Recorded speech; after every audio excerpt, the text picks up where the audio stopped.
யோகமான காலம் அவயோகமாக செயல்பட காரணம்.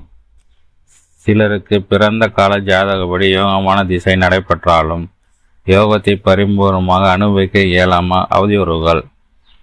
ஒருவரை யோகத்தை கிடைக்க விடாமல் தடை செய்யப்பட்ட பல காரணங்கள் இருந்தாலும் கீழ்கண்ட 2 காரணங்கள் முதன்மையாக செயல்படுகிறது. அவை இடைதோஷம், செய்வினை தோஷம். இதை பற்றி விரிவாக பார்ப்போம். இடதோஷம் என்பவர் ஒருவர் வசிக்கும் வீட்டிற்கு கீழே தேவையற்ற கதிர்வீச்சுகளை வெளிப்படுத்தும் அசுபமான பொருட்கள் இருந்து அதனால் மனையில் வசிப்பவருக்கு காரணம் இல்லாமல் துன்பப்படுவதை குறிக்கும்.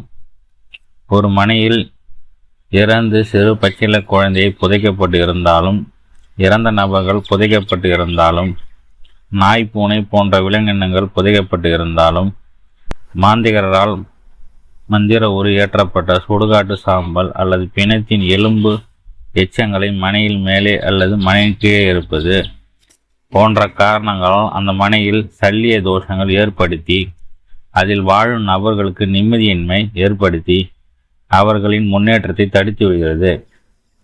இடதோஷம் சதா தடை தாமதங்கள், பொருளாதாரத்தில் பெரிய முன்னேற்றமின்மை, நாய், பூனை, ஆடு, மாடு, கோழி, புறா, கிளி, மீன் போன்றவற்றை வளர்த்தல் அவைகள் நோய்வாய்ப்படும் அல்லது இறக்கும் அல்லது காணாமல் போகும். மேலும் வளர்ப்பு பிராணிகள் இணைவிருத்தி அடையாது. வீட்டிற்கு வந்தால் நிம்மதி இருக்காது. வீட்டில் வெளியில் இருக்கும் போதும் மனம் நிம்மதியாக இருக்கும். அம்மனையில் உள்ள மா, தென்னை மரங்கள் சரிவர காய்க்காது. பெண்களின் முகம் வீங்கி பொலிவின்றி சோகமாக காட்சியளிக்கும். காரணமின்றி உடல்நிலை பாதிப்பு ஏதாவது வந்து கொண்டே இருக்கும். மோட்டார் வாகனத்தில் இன்ஜின் அடிக்கடி பழுதாகும். கை குழந்தைகள் காரணமின்றி அழுது கொண்டிருக்கும். சிலரின் ஜாதக அமைப்பின்படி உயிர் பலி வாங்கக்கூடிய இடதோஷமாக இருப்பின் அவ்வீட்டில் உயிரிழப்பு ஏற்படும். இடதோஷம் அடுத்த ஒருவரின் முன்னேற்றத்தை தடுக்கும் மாந்திரிகம் பற்றி பார்ப்போம். மாந்திரிகம். மனம் செம்மையானால் மந்திரம் தேவையில்லை. அகத்தியர் வாக்கு. ஒருவருக்கு மனம் தெளிவாக இருந்தால் அந்த நபர் திறன்பட செயலாற்றி அவர் தான் செய்யும் காரியங்களை வெற்றி பெற்று வாழ்க்கையில் முன்னேற்றம் அடைவார். தெளிவில்லாத குழப்பமான மனநிலையில் உள்ள ஒரு நபர் சரியான முடிவுகளை எடுக்க இயலாமல் தோல்வியை தழுவார். ஒருவர் வெற்றிக்கு தோல்வி இது அவரது மனநிலை முதன்மையாக விளங்குகிறது. ஒருவர் மனநிலை மாற்றம் அமைப்பை மாந்திரிகம் எனப்படும். மாந்திரிகம் துர்தேவதைகள் அல்லது துர் ஆவிகளை துணை கொண்டு செய்யப்படும் ஒரு சித்து விளையாட்டாகும். ஆதி காலத்தில் சித்தர்கள் தங்களுக்கே அல்லது குடிமக்களுக்கோ அசுரர்களின் பிரச்சனையை தீர்க்க உருவாக்கப்பட்ட மந்திரங்களும் எந்திரங்களும் தற்போது தவறுதலாக பயன்படுத்தி வருகிறது. கொடூரம் அரக்க மனம் கொண்ட சிலர் தான் நன்றாக வாழ வேண்டும் என்று எண்ணியோ அல்லது பிறரை நன்றாக வாழ்கிறார்களோ என்று பொறாமை எண்ணம் கொண்ட துர்மந்திரவாதியின் துணை கொண்டு மாந்திரிகத்தால் பிறரை வீழ்த்த முனைகிறார்கள். மாந்திரிகம் எவ்வாறு செயல்படுகிறது என்பதை இனி காண்போம். மனது எவ்வாறு பாதிக்கப்படும்? மாந்திரிகத்தால் பாதிக்கப்பட்ட ஒருவர் தன்னுடைய நோய்க்கு சரியான மருத்துவரை அணுகாமல் இருப்பார். ஏனென்றால் அவர் மனதில் அந்த மருத்துவர் கூடுதலாக பணம் வாங்குவார் என்று தானாக எண்ணிக்கொண்டு நல்ல மருத்துவரை அணுக மாட்டார். உண்மையில் அந்த மருத்துவர் அதீத கட்டணம் வசூலிக்க மாட்டார். பிறரை கேட்காமலே தானாக இவரை தவறாக எண்ணிக்கொண்டு பல மருத்துவர்களை அணுகி அதீத செலவு செய்தும் தன்னுடைய நோய் குணமாகாமல் இருப்பார். இதற்கு மாந்திரிகத்தால் பாதிக்கப்பட்ட அவரது மனநிலை காரணமாகும். அதே போல் அவரது குழப்பமான மனநிலை மருத்துவமனையின் தூரம் எண்ணி நல்ல தரமான மருத்துவமனை செல்லாமல் அருகில் உள்ள சுமாரான மருத்துவமனை சென்று நோயின் தீவிரத்தை அதிகரிக்க செய்வார். இதேபோல் மந்திரத்தால் பாதிக்கப்பட்ட நபர் ஏதாவது வழக்கில் சிக்கி இருந்தாலும் அதிலிருந்து விடுபட வழி இருந்தாலும் அவரது எண்ணமும் செயலும் மேலும் பிரச்சனை நோக்கி செல்லும் தவிர தீர்வை நோக்கி செல்லாது. தொழில் செய்யும் நபர் மாந்திரிகத்தால் பாதிக்கப்பட்டு இருந்தால் அவர் கடைக்கு வாடிக்கையாளர் வருவது குறையும். இது தெரியாமல் தொழில் நஷ்டத்தை தவிர்க்க அதிக வட்டிக்கு பணம் வாங்கி அதற்கும் வட்டி அசல் கட்ட முடியாமல் மேலும் கடன் வாங்கி ஒரு கட்டத்தில் அந்த தொழிலை விட்டு விடுவார். மிக புத்திசாலியாக இருந்தாலும் தனக்கு ஏன் இப்படி நஷ்டம் வந்தது என்று அறியாத மனநிலையில் இருப்பார். யோகமான காலம் அவயோகமாக செயல்பட காரணம்.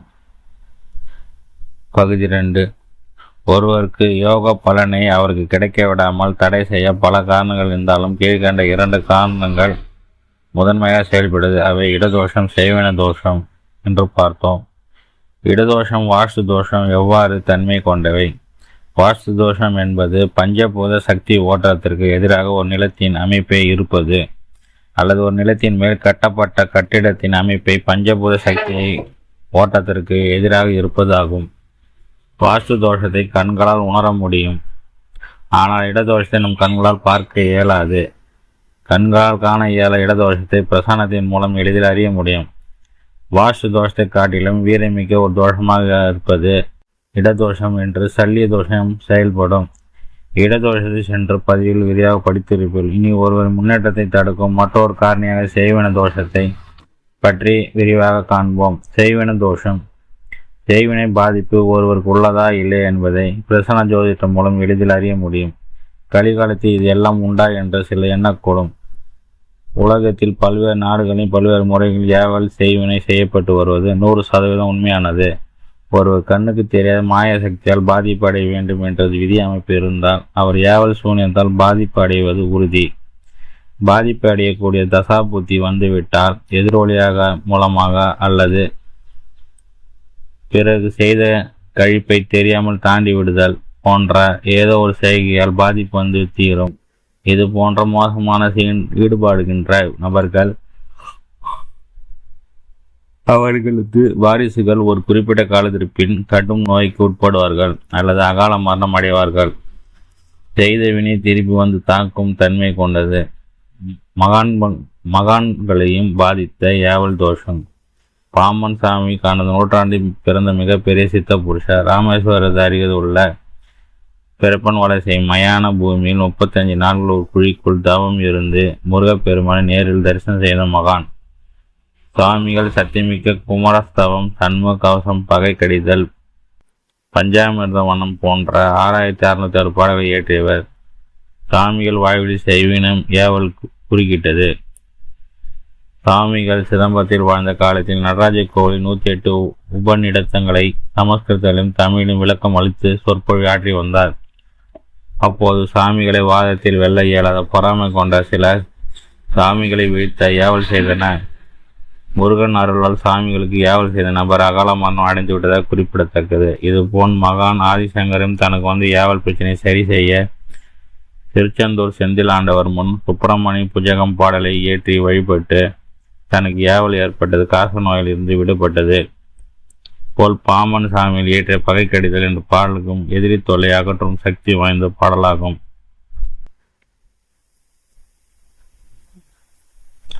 மாந்தரிக பாதிப்பு உள்ளதா என்பதை எப்படி அறிவது? தொடர் தோல்வி, தொடர் நட்டம், வருமான இன்மை, மருத்துவரால் கண்டறிய முடியாத நோய், உடம்பில் வலி, குறிப்பிட்ட நேரத்தில் துர்வாசனை வீட்டில் வருதல், மனதில் இனம் புரியாத குழப்பம், பயம், மின்சாதங்கள் பழுது ஆவது, அனைத்தும் ஒரே நேரத்தில், காகம் வீட்டிற்கு வராமை, கால்நடை வளர்ப்பு பறவை மீன்கள் மரணம், திடீர் தொழில் முடக்கம் அல்லது வேலை இழந்தல், தற்கொலை எண்ணம், குடும்பத்தில் அற்ப காரணத்திற்காக தொடர் சண்டை, சச்சரவு,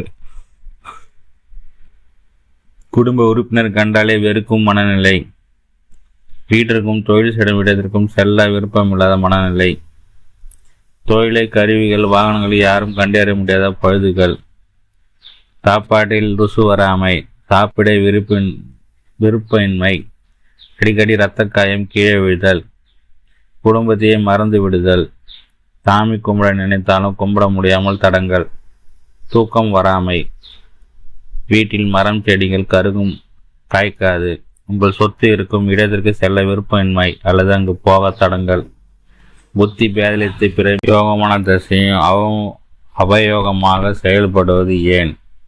பாகம் 3. ஒருவர் யோகமான திசையும் அவயோகமாக சில நேரங்களில் செயல்பட அவரின் இடந்தோஷமும் செய்வின தோஷமும் பெரும் பங்கு வகிக்கிறது. அதை பற்றி கடந்த 20 பதிவுகளில் படித்து இருப்பீர்கள். சோதனை தரும் மாந்திரிகம் தோன்றியது எப்படி? ஆதி காலத்தில் முனிவர்கள் சித்தர்கள் தங்களின் சுய பாதுகாப்புக்காகவும் தாங்கள் மேற்கொள்ளும் தவம், தியானம், யாகம், பூஜை போன்ற காரியங்கள் இடையூறு நடைபெறாத அஷ்டகர்மங்களை இறைவன் அருளால் பெற்று பயன்படுத்தி வந்தார்கள். அத்தகைய அஷ்டகர்மணி ரகசியங்கள் தற்காலத்தில் தவறான நபர்களின் கைகளில் சிக்க நல்ல எண்ணம் கொண்ட மனிதரின் நிலையை குலைக்க வைக்கிறது. அஷ்ட கர்மங்களில் சம்பனம் மற்றும் உச்சாரணம் ஏன் உருவாயிற்று, அது இப்போது எவ்விதத்தில் செயல்படுகிறது என்பதை இப்பதிவில் காண்போம். சம்பனம் ஒரு செயலை நிறுத்தி அல்லது ஒரு நபரின் செயலை நிறுத்தி வைக்க சம்பனம் கர்மத்தை ஆதி காலத்தில் சித்தர்கள் முனிவர்கள் பயன்படுத்தி வந்தார்கள். தங்களின் யாக வேள்விக்கு இடையூறாக வரும் மழை காற்று போன்றவற்றை வராமல் தடுத்து நிறுத்தவும், தங்களை நோக்கி வரும் எதிரிகளின் வாள் அம்பு ஈட்டி போன்ற ஆயுதங்களை தடுத்து நிறுத்தவும், தங்களை நோக்கி வரும் அபாயகரமான காட்டு விலங்குகளை தடுத்து நிறுத்தவும் சம்பன விதத்தை முனிவர்களும் யோகிகளும் கண்டறிந்து பயன்படுத்தினார்கள். தற்காலத்தில் சுயநலமிக்க பொறாமை கொண்ட மனிதர்கள் தங்கள் எதிரியை வீழ்த்த, ஒருவனின் வியாபாரம் நடைபெறாமல் நிறுத்தி வைக்கவும், திருமணம் போன்ற சுபகாரியங்கள் நடைபெறாமல் தடுத்து நிறுத்தவும், ஒரு நபரை சிந்திக்க விடாமல் ஸ்தம்பிக்க வைக்கவும், நோய் குணமாமல் இருக்க செய்யவும், குழந்தை பிறப்பை தடுக்கவும், ஒரு நபரை அவர்கள் சொந்தமான இடத்திற்கு வராமல் தடை செய்யவும், நீதிமன்ற வழக்குகளை முடிவு பெறாமல் நீடிக்க வைக்கவும், தீர்ப்பை தாமதப்படுத்தவும், வழக்கத்திற்கு சம்பந்தப்பட்ட நபரை நீதிமன்றத்தில் ஆஜராங்கள் தடுக்கவும் சம்பன கர்மத்தை பயன்படுத்தி வருகிறார்கள். உச்சாரணம் ஒரு செயலை அகற்ற அல்லது ஒரு நபரை ஒரு இடத்தில் இருந்து அகற்ற வைக்க உச்சாரண கர்மத்தை ஆதி காலத்தில் சித்தர்கள் முனிவர்கள் பயன்படுத்தி வந்தார்கள். நோய்கள் அகற்றவும், ஒரு இடத்தில் உள்ள துரு ஆன்மாவை விரட்டவும், விலங்குகளை விரட்டவும், பகைகளை தங்கள் இடத்தில் இருந்து அகற்றவும் உச்சாரண எனும் கர்மத்தை பயன்படுத்தி வந்தனர். தற்காலத்தில் சுயநலமிக்க பொறாமை கொண்ட மனிதர்கள் தங்களின் எதிரியை வெற்றி கொள்ள கீழ்கண்டவாறு உச்சாரண கர்மத்தை பயன்படுத்துகிறார்கள். ஒருவர் அவர் வசிக்கும் வீட்டில் இருந்து விரட்டவும், வியாபார ஸ்தலத்தில் இருந்து ஒரு நபரை வியாபாரத்தை விட்டு வெளியேற்ற செய்யவும், வேலை செய்யும் இடத்தில் இருந்து ஒரு நபரை வெளியேற்றவும் உச்சாரண கர்மத்தை பயன்படுத்துகிறார்கள்.